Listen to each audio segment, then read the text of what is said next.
Good morning, almost good afternoon, Chicago. I'm Dr. Allison Arwady, Commissioner at the Chicago Department of Public Health. Today is Thursday, July 15.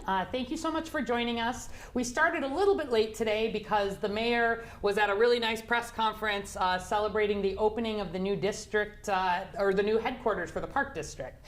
So thank you for those who are just coming on now. As you can see, we have two guests with us today. As always, this is going to be your opportunity to ask your COVID questions. Right away, you can start putting them in the box below. You can also use the hashtag AskDrArwady on Facebook or Twitter. So really pleased today to have two guests. This is Patrick Stonehouse and Claudia Catus-Rigolotto. And Patrick and Claudia are two of the folks who have been doing a lot of the leadership work with our contact tracing core. And Patrick is a Director of Public Health Operations with the Chicago Department of Public Health, and Claudia is the Director of the COVID-19 Response Project with the Chicago Cook Workforce Partnership. And one thing we have gotten so many questions on consistently is about contact tracing and about how is the health department preparing for what might come later and what lessons have we learned. And let me tell you, these two folks and their very large teams have been closest to the ground in a lot of ways in terms of our response. So we're going to start with just talking to them a little bit. We'll go to the dashboard and then we'll jump into your questions. So especially if you've got questions that pique your interest as we hear from them a little bit, we'll have a conversation. So again, welcome. Do you mind telling us just a little bit about this program? Sure. So as you mentioned, it's a large program. So we have over 500 people who are working on it doing direct implementation. We've got a staff of 5 or 6 people on the health department and 4 more with the Chicago Cook Workforce Partnership. We do everything. We're constantly interacting with one another to try and establish what are the most effective, most immediate things that we can do to respond to the COVID pandemic. Sure, starting from contact tracing, but evolving to working at the vaccine pods, resource coordination, canvassing. We do everything that comes our way that makes sense and that we have the capacity to swing. And it really is all about, so my role is just working with all the different partners and the teams and the individuals to make sure that we have everything that we need in order to be able to do that work, identifying barriers, getting those out of the way, getting out and doing the work that folks need. And as well as looking about the long term, what is this going to turn into for the city of Chicago in a post-COVID world, trying to establish, as we talk about all the time, how do we do this in such a way that when the pandemic is over, that we are actually in a healthier spot than we were before the pandemic took part in terms of workforce, in terms of knowledge, in terms of support and resources and sustainability. Okay, great. And Claudia, can you tell us a little bit about the beginning of this, how it started, how we thought a little bit differently about the hiring for this, and bring us up a little bit to the present there. Yeah, definitely. Again, COVID-19, something new to everybody. I think that we were all in a state of, I don't know what's next or what's going to happen. Luckily, the partnership was funded as the lead organizer to oversee this project. Me coming on board, I leaned a lot on CDPH and our partners who also are part of the program, which is UIC, the School of Public Health, Sinai Urban Health Institute, and Malcolm X. Yep. So, at our stand, where we were at, our job was to hire individuals in the communities to actually help their own communities be able to navigate what was happening with COVID, being that there was a very high rise in Black and Brown communities, and how we utilize members from the community to help them be able to navigate this. So again, leaning on and learning from the experts, our job was to be able to train the core, be able to provide them with the tools and the resources to go out there. But originally, of course, the plan was contact tracing, and I think that this was national, right? And the plan sounded great. We were going to have people behind a phone taking back-to-back calls in regards to here's what's going to happen next because you might have been around somebody that had COVID. Well, that didn't nationally, not only in the city of Chicago, nationally, people were just not either trusting to give that information out to somebody that was calling them and asking them for information. And then also, we didn't think at the time that the vaccine was going to be rolled out, right? We all were just stuck on COVID. We don't know how long this is going to be. It came faster in a lot of ways, thank goodness. Yeah. So actually, I believe that the vaccines actually saved the Corps in expanding. So we always talk about pivoting. Is it pivoting? Is it modifying? No, we're expanding. So the Corps, under the what we did with our partner CDPH and the partnership, we basically started innovating and being creative. What can we do now that the vaccine is out, and start pushing it out and educating people. But in order for us to educate the community, we had to educate ourselves, right? So our Corps went through extensive training with our partners, learning about the vaccine, all three of them, and that's how then we created the call center, the COVID hotline center. So every time that you speak to somebody on the COVID hotline, it is a contact tracer. Every time you see somebody in the street that is wearing a Protect Chicago vest, it is a contact tracer. And the vaccination pods that were manned by the city of Chicago, those were contact tracers. So we just, our goal at the partnership is not only currently developing the staff that we have now through the CBOs, but what next? Right? Keep them building that lessons so they could possibly maybe go into public health in the future. Yeah, absolutely. Great. And, I hope that's raising a lot of kind of questions and interest for you. Just before we kind of dive into some of the data here, I think for me, the idea, there was such a lot of urgency, right? Like when we were back in that first spike. And I'll tell you, a lot of health departments around the country said, we're going to hire a call center, like an existing call center, or we're going to work with an academic partner. And the decision here was instead to say, this is a lot of money. It was the biggest grant, that the health department had ever given. It was all federal funds. Wanted to create job opportunities in the communities that were hardest hit, where there are fewer economic opportunities, and where, in a long-term way, we want people who care about public health and want to work in this space. And I really, credit to you and your whole teams, I think, for some of that flexibility, because, it started very much with the contact tracing, but then this recognition that there were need for other resources and creating a resource hub that could also coordinate some of these other pieces, and then being able to pivot to, again, this vaccine work, with a group that was hired new, and without a particular educational background or a requirement on training, and they've done amazing work. And there are a range, right? Yes. There are folks in the Corps who have a public health background. Right. Like there actually is one person who used to work for the health department who were retired. Hi, Michelle Howard. Came out of retirement just to do this because she wanted to contribute to the situation. And we have folks like, no, I have no public health background whatsoever. And when we first did our initial pivot, shifting over to having some of the folks come off the contact tracing to work at the vaccination pods, there was a bit of hesitancy amongst some folks, but very quickly it shifted from us feeling, as like the people higher up, feeling a need to pivot and adjust, to the members of the Corps being like, what's next? Let's go. Let's do it. We got more, we're seeing more needs, we have ideas of what can be done. Let's move, let's continue to evolve to be able to meet the evolving needs of the folks that we care about. And that is one of the most gorgeous elements of it. And the other thing is that we're seeing CBOs or community organizations that are working together, not in silo. And currently right now we have many agencies creating their own community plans. I know, it's, right? And on how to give back. And I tell Patrick this all the time. I'm like, we're grateful that the city and CDPH has given these CBOs the opportunity to be the ones to say, hey, this is what we need for our communities. Can you give us the opportunity to create a project out of it?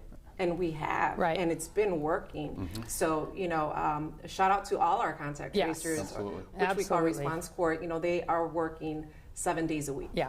And I think, just to piggyback off that a second, where I think about one of the things that Chicago has done differently from a lot of other places, I think the way we have been very focused on trying to honestly work with partners and change responses and put resources in community, hear from organizations, partner community-based organizations with, with health departments, but then also with healthcare providers. We've got this big network here that I do not take for granted because it is not in place everywhere. And I think, we've learned a lot of lessons already. We continue to learn lessons. We certainly don't get everything right. But I do think it's been a really good and important direction, for the health department. All right, let's jump in and take a quick look at our data and hit a few of your questions, and then we'll start coming in for some of the questions that you have for our guests. So as always, chicago.gov/COVID- or chi.gov/COVID-. And if you look, the news here in Chicago continues to be relatively good from a COVID perspective. We're averaging 57 cases per day, every day right now. Now, 57 cases per day is beautiful compared to where we were for most of 16 months, where we fought very hard to get below 200. For a long time, we fought to get below 400 cases per day. But 57 is up from 30-something just a week or two ago, and we are seeing these increases. That we're seeing them in 46 out of 50 states. I think it's going to be 50 states soon, and it's not a cause for alarm, but it is a cause. It's showing that with some new variants here, with some additional spread, the risk is ever so slightly higher than it was a week ago. But the difference is that for people who are fully vaccinated, that risk is very, very low. Whereas for people who are not vaccinated, especially as these case numbers go up, that risk can increase from sort of a low to a moderate to a higher risk. So we're keeping an eye on it. I do expect it will probably continue to increase, hopefully slowly, hopefully staying in control, but it's why we're working on vaccination so hard. You can see we're averaging 5 hospitalizations. That's new hospitalizations a day. That's not the cumulative people in the hospital. That's how many Chicago residents are being admitted every day with COVID. Again, 5, beautiful. Like the lowest we've ever been there, and you compare that to the 100 a day, and even more at some of the worst points. And that has continued to trend down a little bit. We're averaging 1 death a day. Again, amazing compared to the 50 almost per day at the peak of some of this. And you can see our vaccinations actually have ticked up a little bit again, which I've been pleased about. We're averaging about 4,100 a day, way down from the peak. But more than 3/4 of these vaccines are going to Black and Latinx Chicagoans, which are the groups that we are still very focused on, where we're not seeing as much uptake and where we've been making the most progress. We're doing about 6,400 tests per day, and in that setting, our positivity is at 1.2%. So again, 1.2%, that's great compared to where we were. We fought very hard to get below 5% and stay there. Our goal is really to stay below 2%, but 1.2% you can see is up from 0.8% a week ago, and we were as low as 0.4%. And so things are moving not in the direction that we would like, but they're moving slowly. And again, at this point, the risk for people who are fully vaccinated is very, very, very low.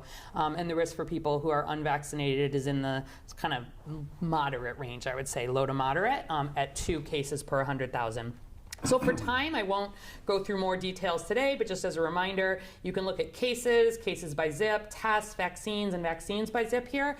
I will highlight that when we look at cases just in the last month here in Chicago, one thing that we hear a lot sometimes in comments or questions is about, why should I worry about getting vaccinated if I'm younger? And I do want to highlight that just here in Chicago, in addition to, depending on the time frame, between 97 and 99% of hospitalizations and deaths being in people who are unvaccinated. The vaccine's amazingly protective. Also, 2/3 of the cases in the last month have been in people under the age of 40. And 1/3 of the hospitalizations have been in people under the age of 40, and these are people who are unvaccinated. Yep. And so it is true, if I'm going to take a choice between somebody getting COVID who is 85 versus 25, of course the 85-year-old has a much higher risk, and that's who I'm the most worried about if they're unvaccinated. But I do want to highlight that unfortunately we are seeing hospitalizations and even some deaths in younger Chicagoans who are unvaccinated. So I encourage you to explore before. You can find out all of that detail. You can look by race, ethnicity, if you look under cases, and go from there. All right, I also wanted to just pull up a couple of slides quickly that are based on some questions that came in. So we've gotten a couple questions, actually more than a couple questions, about the travel advisory.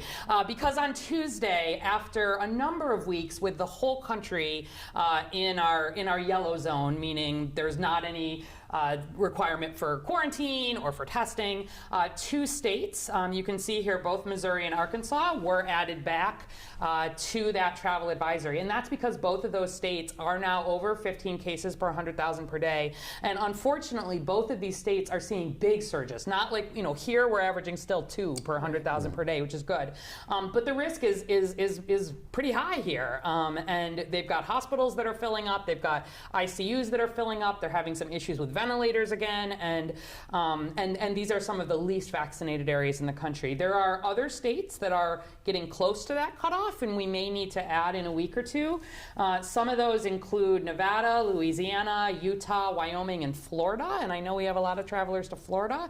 So please keep your eye on this travel advisory. As a reminder, if you are fully vaccinated, you don't have to worry about this in terms of there's not a need to quarantine, there's not a need to get tested, but have some awareness of where there are surges, and be aware that especially if you're unvaccinated, please just don't travel to somewhere that's on our orange list, and be cautious if you do travel and your family's vaccinated, but children, for example, are not yet. So thanks for people with questions about the travel advisory. This is where I just wanted to highlight that the increase that we are seeing is in the younger Chicagoans. And for those of you who have been following along, you can get this straight off the dashboard. It's just a screenshot, but it's showing you that the case rates that have been increasing just over the last week or two are in people first in their 30s, then in their 20s, and then in the kids, 0 to 17. And you compare, that's the red circle there, and then you compare to, in green, that's our over 80 crew that right. for months and months and months and months, right? Like people in their 70s and 80s were driving cases, hospitalizations, deaths. That group is much more vaccinated, and we're not seeing the big increases, which is good. But the problem is where we see it surge anywhere, it's not like 30-year-olds only ever interact with 30-year-olds. So that is some of what we're seeing. There were a number of questions, specifically Denise Belfus on Facebook was pointing out that she has autoimmune issues. There's a lot of questions still about people with autoimmune. Am I worried about a reaction? I want to talk to my doctor. Therese Diane Colosimo on Facebook said, what about the immunosuppressed? Transplant patients are being ignored. So I brought just 2 very quick examples. These are not meant to go in a lot of detail in these studies, but just to give you a sense of some of what scientists are looking at as we make recommendations. And we get a lot of questions about booster shots. There is no recommendation at this point for booster shots. Again, no recommendation for booster shots. If you've gotten 1 dose of the Johnson & Johnson or 2 doses of the Moderna or 2 doses of the Pfizer, there is not a recommendation that you need another booster. There may be a recommendation in the future, and this is where I just wanted to show you. This was a study that came out of Nature, one of the very top journals in the whole world. The lead author is Collier, C-O-L-L-I-E-R.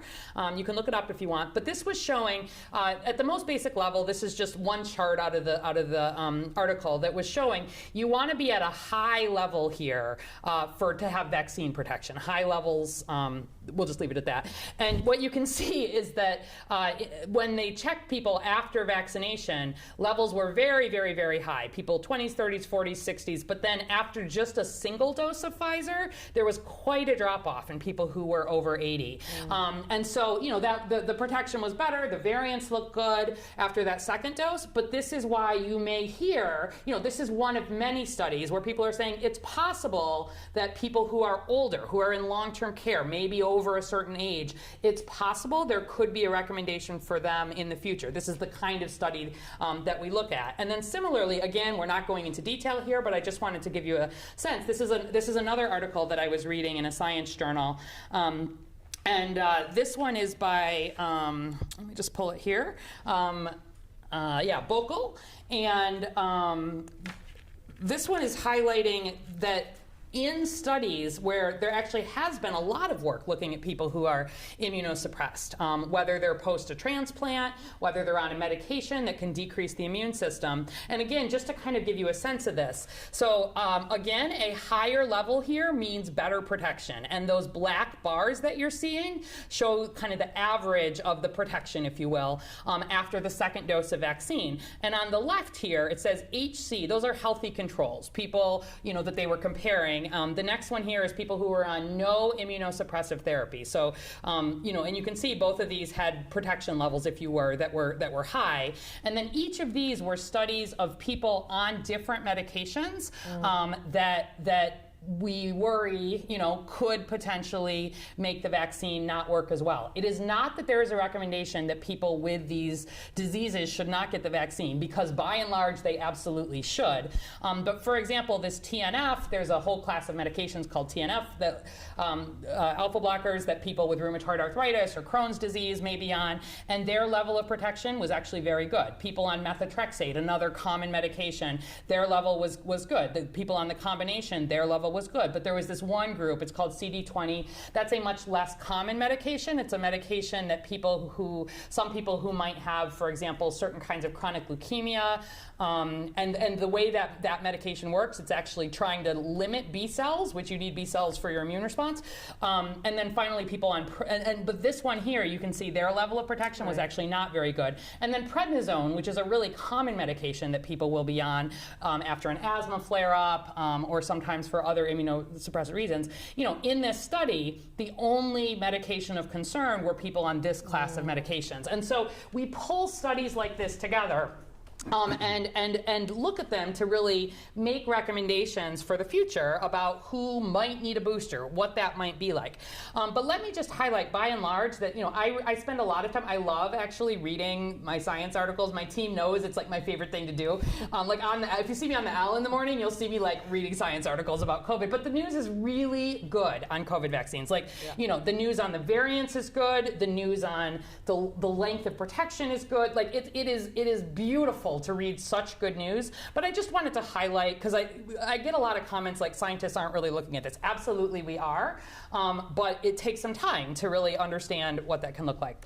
All right, the last couple of things is I just wanted to show quickly a sense of some of what we're talking about here. So these are our Protect Chicago Plus canvassers. Does one of you just want to tell us quickly? Go ahead. Yeah, you know, I look at the pictures and I think about the contact tracers. That was actually the first meeting, or the first time that we all met, because we've been all working remote. That was down in Englewood. Yeah, yes, it was. And it was such an exciting moment for all of us. But I think that they wanted for the city of Chicago to know that they're out there to help them out.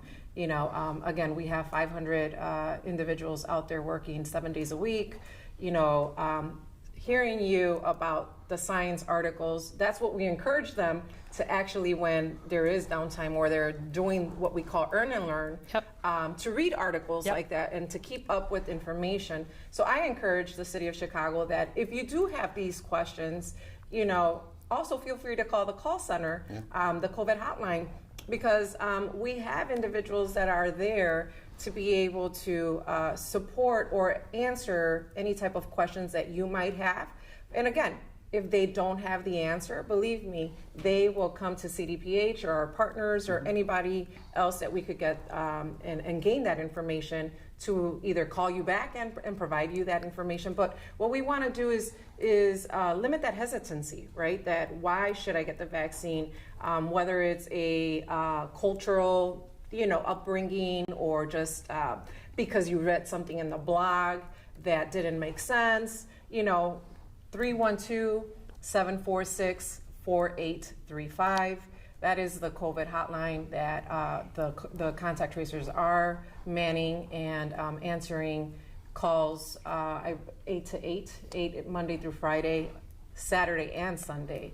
And I think, you know, the whether it's the canvassing or if it's the call center or if it's the promotores de salud or even the contact tracing, it's all about answering those questions, right? We get people calling up like, I'm on X medication, should I get vaccinated? And our response, being non-clinical folks, is like, you should talk to a doctor. And that is always the answer. Yes. Always the you answer. talk to your doctor, but Right. your doctors, these are the kinds of articles they're reading. Yeah. And but we also have, for some folks, and we've done this for them, like either, and between doctors, like, okay, then we can try to connect you with another medical facility or another provider who can hook you up with these things.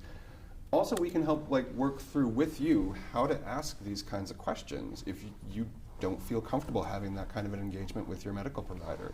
We do those things all the time, and again, we do it when we're going door-to-door canvassing. We Yep. do it at events. We do it on the call center.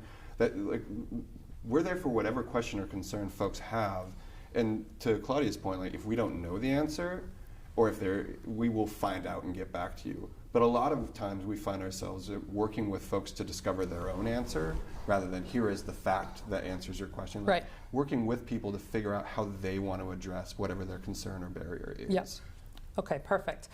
So good. We're getting some questions in, which is great. We'll take some for you guys first, and then there's some science. We'll get through a bunch of them. So right off the bat, folks are wondering, how do I know it's a real contact tracer calling? Can you remind me about that?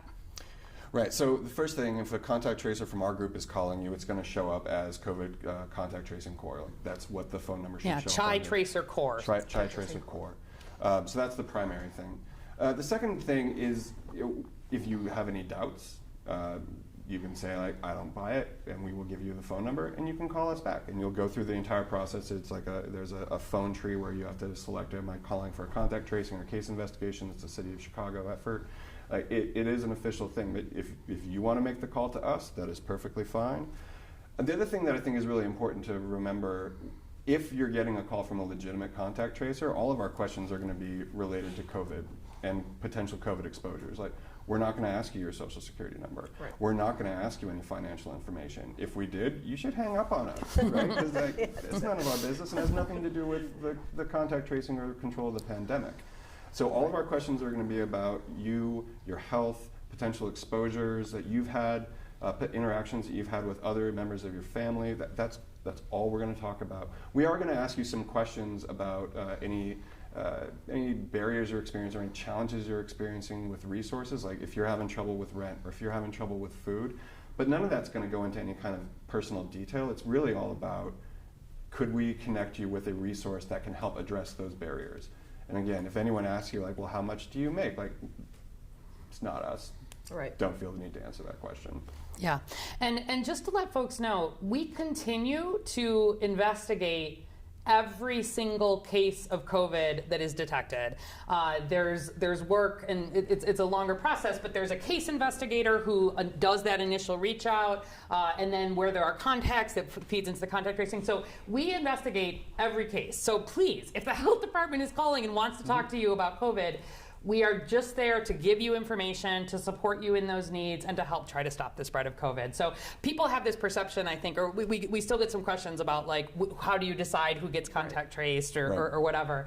And if we don't contact trace somebody, it's literally because they don't pick up the phone or we don't have appropriate contact information. Yeah. And the other thing that I would like to add is that the data that we gather from this actually helps us create other initiatives to go out there in the community. So if it is in the Latino community or the Hispanic community, what other ways can we reach out to individuals to remove that hesitancy? If it's in the Black community, when you do see them, I do encourage for you to give them your ear, let them speak to you. Again, as Patrick said, you don't need to release any deep data or personal data, but at least know that they are there to help you out. Yeah. All right. We've got a number of kind of specific questions here, which are, I'm sure, similar to questions that people call and ask at the call center. So Crystal Crosby on Facebook says, I need to know how many deaths have been related to vaccinations. How many people have caught some type of effect from vaccination? So let me start with that, and then if you guys want to chime in, because I know this is something that people call about. So one of the things that has been the most challenging, I think, for people to understand here is that when you are vaccinating literally millions and millions, hundreds of millions of people in the US, billions of people around the world, all of the other things that happen to us as human beings don't stop. So people get vaccinated and sometimes they have a heart attack the next day. People get vaccinated and sometimes they get hit by a car. People get vaccinated and they develop a disease, etc. The reason why it is so critical that the trials are done in a large, with tens of thousands of people, and that there is this careful follow-up after a vaccine is authorized, is because we want to be able to compare the rates in people, in the trials. Half of the people get the real vaccine and half of the people get a dummy vaccine. They get an injection of salt water, basically. The doctor doesn't know which one they got, the patient doesn't know which one they got. And then you compare those two groups and you see, is it more likely, first of all, that one group than the other gets COVID, because that lets you know if the vaccine works. But in terms of safety, let me tell you, you track every single thing that happens in both of those groups. What percentage of people get headaches? What percentage of people get initial side effects? What percentage of people get heart attacks? What percentage of people die? What percentage of people have kidney problems? Like anything that happens in this group. And then you do a comparison and you see in the group that gets the vaccine, was there anything that was more expected than it would be? And if you see anything that's concerning, that vaccine does not get approved, does not get authorized. And so we really have, and then the other piece is that where you are, so back to Crystal's question, is how many deaths have been related to vaccinations is not an answer. There's not like an absolute number of that. There certainly have been deaths that have occurred after vaccination, very rarely tied to it, but there have been a few. In comparison, though, you want to compare where people have had, maybe they have an underlying clotting disorder, whatever the case may be, and they get a vaccine, and there have been a few deaths related to that. You compare that to the literally, millions of deaths that have occurred around the world, and the hundreds of thousands in the U.S., and there has not been any, at least that I'm aware of, any side effect, any adverse event that has been more likely with the vaccine than it has been with COVID itself. And so, meaning that if somebody, like we were talking a lot about myocarditis, a few weeks ago, the risk of getting myocarditis or this inflammation of the heart is way greater in people who get COVID than it is in people who get the vaccine. And if there were anything detected that we believe there was a significant risk, these vaccines would not be approved, they would not be authorized, and they would not be in the market. So anything you would kind of add to that? Because Crystal, I hear you, this is something people are always very, very interested in. And it's why we do these studies, to really be able to follow it up. So, that's more of, I believe, an expert question. Yeah. But those are the questions that our contact tracers, when they are answering the calls, come back. As Patrick says, we have a Let's Chat shy tracing. Yep. Something similar to this, where we invite all the contact tracers and they share those questions. And we bring the experts to learn how to possibly answer the questions or direct them to the experts. Right. But those questions are out there, and on the basis of our core, we're learning. Right. And these individuals are learning how to answer or support and again, possibly add this into their future career pathway. I think one really, we get these kinds of questions all the time on the call center when we're door knocking. And all the time, like if members of the Corps have said, like, my cousin called me up to talk to me. It had nothing to do, I wasn't on the clock, they just called me to talk through it. And I think one of the things that's really wonderful about the Corps and their ability to respond to these kinds of questions is that they themselves, being non-public health professionals, many of them had that same question.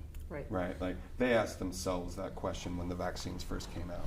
And they had to go through the process of learning and reading and talking with folks and getting to a point where their concerns were satisfied, and they then decided to get vaccinated themselves. And I think that, being able to articulate that true story, this is what I learned that got me across this barrier to go get myself protected, is what did it. And relaying that to others who are saying the exact same thing, it goes a long way. It does. And I think this is where, if you feel some connection, there's been good data on this, that where people who maybe have questions, talking to a doctor, talking to someone that there's some level of trust, talking to family members, frankly, and friends, and having real, honest conversations about this is key. The last thing I'd say, Crystal, is just as a reminder, 99% of the deaths in May across the entire country from COVID, hospitalizations and deaths were in people who were unvaccinated. And when I see somebody get hospitalized or unfortunately die with COVID, I just feel like this is largely what we call a vaccine preventable disease at this point. And thank goodness, like it's so different than how it was for the first year. And I know that those questions are coming from a very real place, and you're worried about it and you're reading about it, and I hear that, I validate that. But when, there is no chance I would have taken this vaccine, I would have had my whole family take it, all my friends, and I literally have been spending the last 6 months of my life, as have hundreds of the folks who work here, like thousands of people across the city, if we didn't believe, like at the most fundamental level, right. that having folks take this vaccine, it protects yourself, it protects your family, it protects your community. And so, I would encourage you, there's the CDC website, if there's a society, if there's a doctor, have that conversation, because they can put it in the context of if you have underlying conditions or what your situation may be. But, I have no goal here except to help protect people's health. So. Correct. Karen Kent from Facebook says, thank you for all your work that you're doing to increase vaccinations. Brian Henry Kearney on Twitter, is it true Illinois is having a surge in COVID? A small one, yes, particularly downstate. The part where we are bordering Missouri, right, where they are seeing a big surge. Also, downstate Illinois is some of the least vaccinated areas. There are whole counties far downstate that are less vaccinated than even our least vaccinated areas in Chicago. And when you have the Delta variant, which is more contagious, can spread more easily, it's not unexpected to see some of this increase. So again, Illinois is not having an enormous surge by any means. I think we're averaging about 2 cases per 100,000. The state as a whole was at 3, I think. But when you start to get up there, the risk does go from kind of a moderate to a higher risk for people who are unvaccinated. All right, Ann Keating on Facebook. I had an allergic reaction during my vaccine Pfizer second shot. I had hives all over my arms. Am I still protected? Okay, good, really good question, Ann. And I'm sure you guys get these kinds of questions too. You are absolutely still protected. When people have reactions after getting the vaccine, whether they have the reaction or they do not, the level of protection is the same, broadly is very similar. And so I'm sorry you had that reaction. I'm sure you're better at this point, because it's not that uncommon for Right. people to sort of see this, but absolutely you are protected. And in fact, your immune system got a particularly good lesson there. So anything you guys want to add? I think I've most frequently heard that question related to the first dose, and then it's in regards to, should I get the second because right. I had a reaction to the first. Yeah. Right. Yeah. And I mean, what we recommend is if people have had a reaction, especially a severe reaction, like if you've had, I don't know your allergy history, I don't know if you're someone who gets hives frequently, et cetera.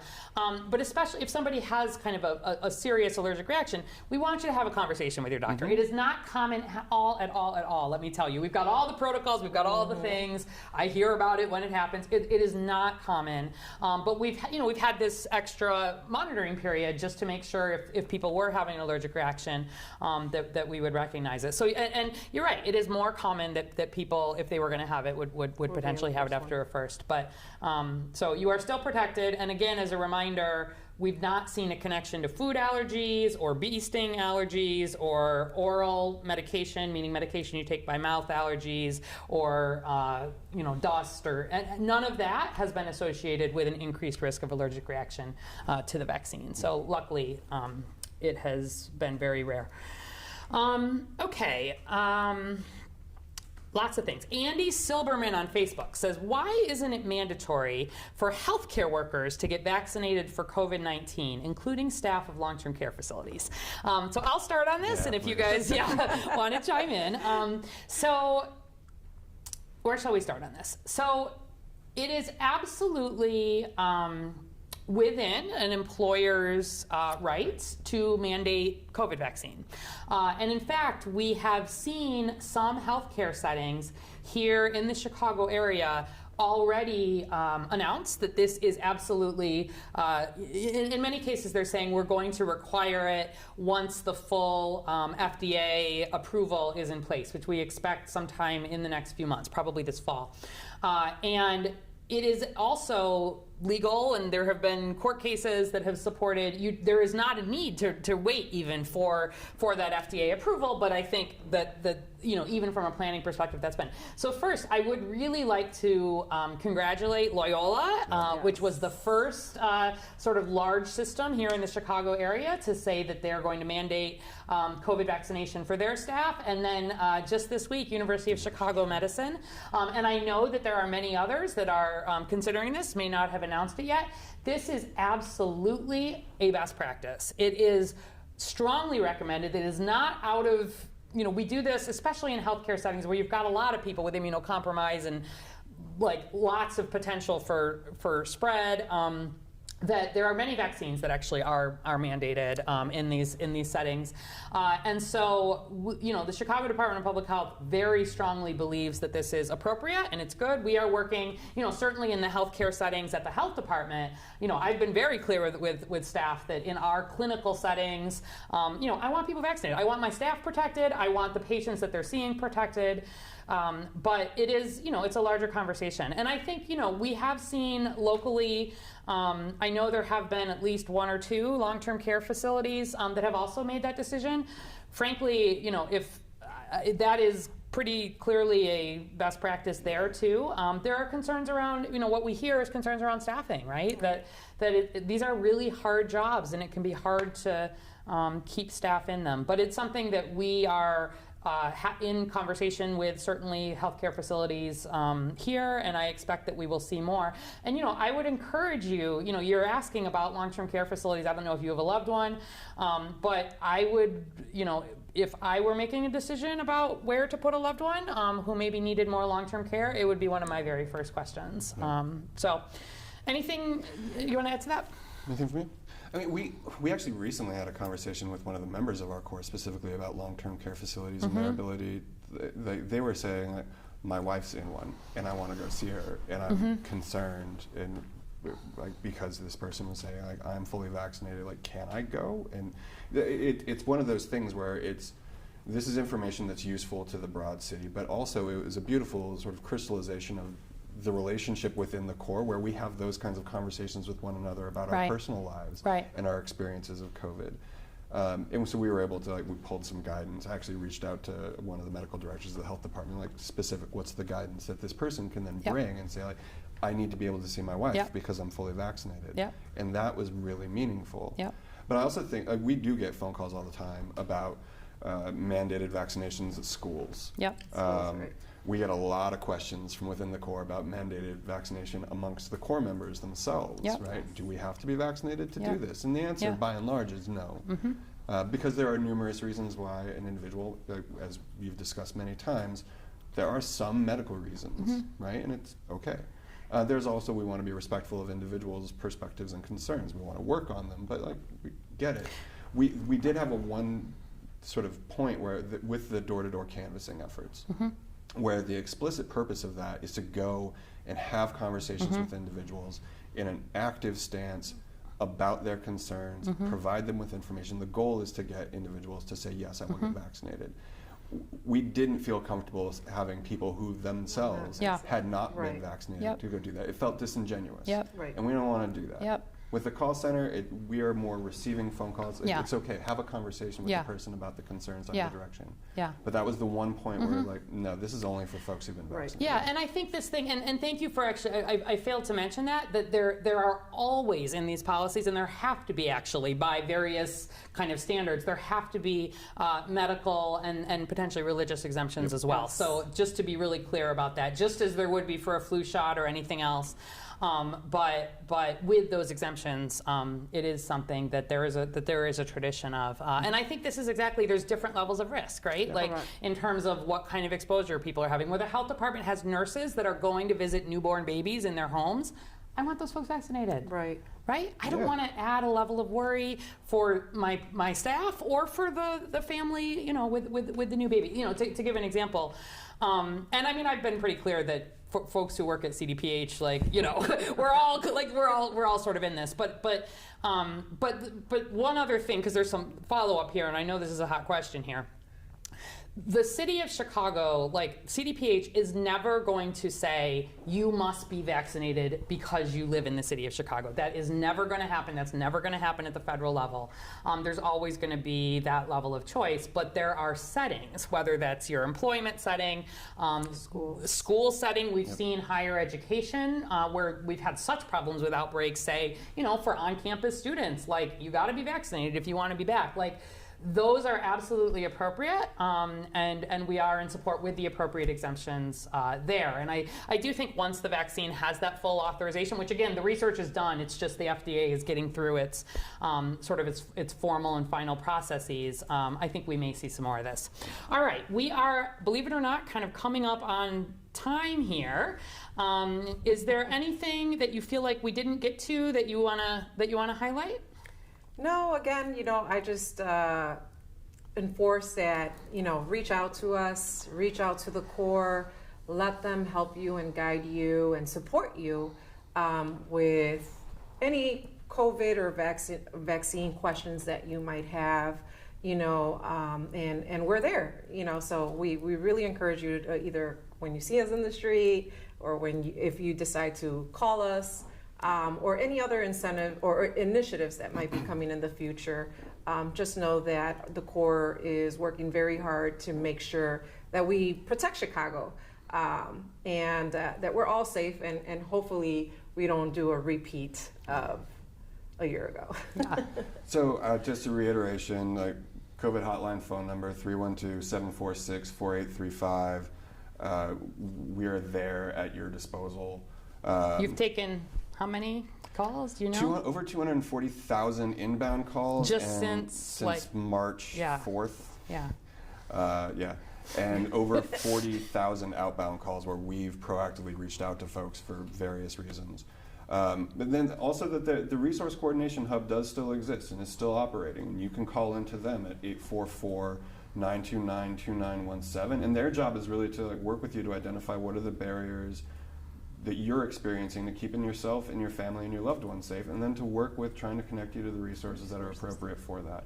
They've hooked up over 9,000 people doing that since the beginning of the effort. And that's with things like quarantine support, food support, utilities, financial assistance, food support. I mean, they've done everything from connecting folks with dog walkers, grocery stores that'll deliver, food distribution sites, connecting to medical facilities, also answering questions about vaccination. They do all of that as well. Yep.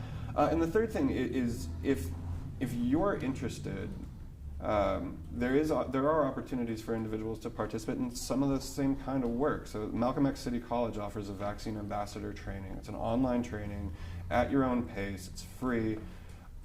That can help you learn about having these kinds of conversations, answer your own questions, but also how to have these conversations with your peers and your neighbors. So it's perfectly free. There's ongoing support for individuals who complete it that just encourage you to check out at the very least. And honestly, the fourth thing, if you know someone who's a member of the Corps, thank them, because they are amazing human beings. They're essential workers. Who work like mad with both energy and passion and determination and humility. They're fantastic human beings.